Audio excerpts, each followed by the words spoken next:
Papa and Amani Toomer at Giants training camp at the Quest Diagnostics Training Center as the Giants get ready for 2014. And Amani, we've had a chance to watch practice a little bit.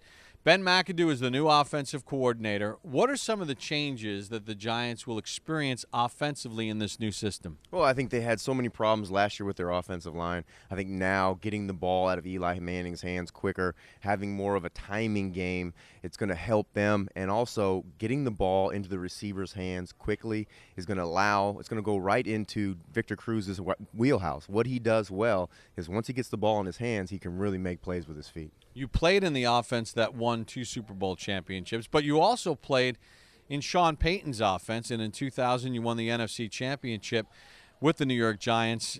Are there some things in this offense that look similar to the offense that you played in under Sean Payton? Yeah, there's a lot of slants, a lot of quick-hitting plays, and one of the things that he does that reminds me of what Sean Payton's is just the fact that you see the precision. You see how everything is on timing. It's more of a timing-based offense than the Kevin Gilbride offense. So this is going to be a change, and also just the effect that it has on the team. Everybody is learning a new offense. Eli Manning was here early this morning when we first got here, and he left late last night. So he's regenerated in terms of his approach to the game. He's not just looking at the playbook and like he's seen it before. It's completely new, and it gets everybody's energy back up. All right, what about on the defensive side of the ball? They spent a lot of money. They made a lot of changes. What about the personnel for the defense? I think the secondary is where they really put a lot of their emphasis in this offseason. You look at they brought in Thurman, they brought in Dominic Rodgers-Cromartie, they brought in Quinn, and all these guys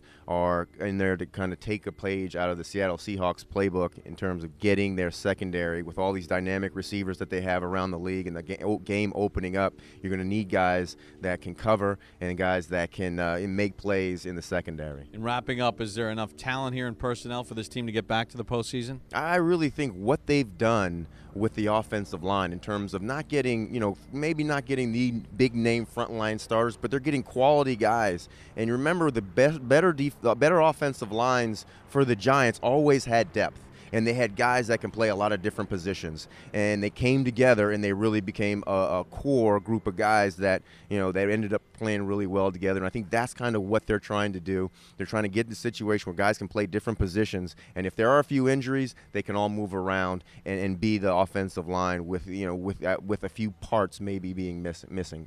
All right, that's a look at the New York Giants from Training Camp 2014 for SiriusXM NFL Radio.